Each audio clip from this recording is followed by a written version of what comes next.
নমস্কার বন্ধুরা, সানুর আড্ডার নতুন একটা ভিডিওতে আপনাদের সকলকে স্বাগতম। বহুত দিন পর আবার একটা ভিডিও নিয়ে আপনাদের সাথে। আজ আমরা চলে গিয়েছিলাম পূর্ব বর্ধমান জেলার ক্ষীরগ্রামের যোগাদ্দা মায়ের কালীবাড়িতে। সত্যি যাওয়ার পথে রাস্তাটার অভূতপূর্ব এত সুন্দর সৌন্দর্য যা অনুভব করতে পেরে আমি খুবই আনন্দিত। আমরা পৌঁছে গেছি ক্ষীরগ্রামের যোগাদ্দা সতীপীঠে। এই সতীপীঠে কথিত আছে যে সতী মায়ের ডান পায়ের বুড়ো আঙ্গুল এখানে পতিত হয়েছিল। এই যোগাদ্দা সতীপীঠে মা খুব জাগ্রত। সারা বছর মা জলের তলায় থাকেন। বছরে একবারই বৈশাখ মাসে মায়ের পুজোর তিথিতে মা জলের উপরে ওঠেন এবং 2-3 দিন ব্যাপী পূজা অর্চনা হয়, আবার মা জলের তলায় চলে যান। কথিত আছে এখানে এক ক্ষীরদিঘির পাড়ে এক শাঁখারির কাছে মা নাকি শাঁখা পড়তে চেয়ে পুকুর থেকে দুহাত তুলে দেখিয়েছিলেন। মা তার দর্শন দিয়েছিলেন শাঁখারিকে।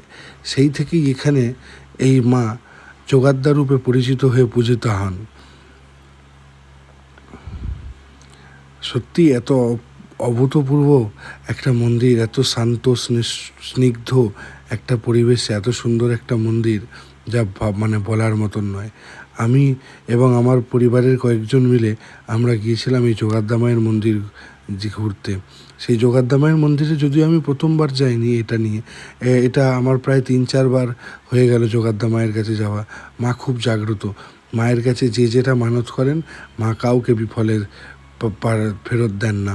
আমিও মায়ের কাছে কোনো একটা বিষয়ে মায়ের শরণাপন্ন হয়ে মায়ের চরণে প্রণাম জানিয়ে আমি বলেছিলাম যে মা আমার এই মনস্কামনা পূর্ণ করো। মা আমার সেই মনস্কামনা পূর্ণ করেছিলেন।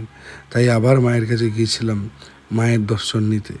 মায়ের অভূতপূর্ব এই রূপ, অপরূপ রূপ, এই রূপে আপনি নিজেই মায়ের কাছে গেলে কেমন একটা মানসিকভাবে শান্তি পাবেন, মানবিকভাবে আপনার একটা অন্যরকম আমেজ সৃষ্টি হবে।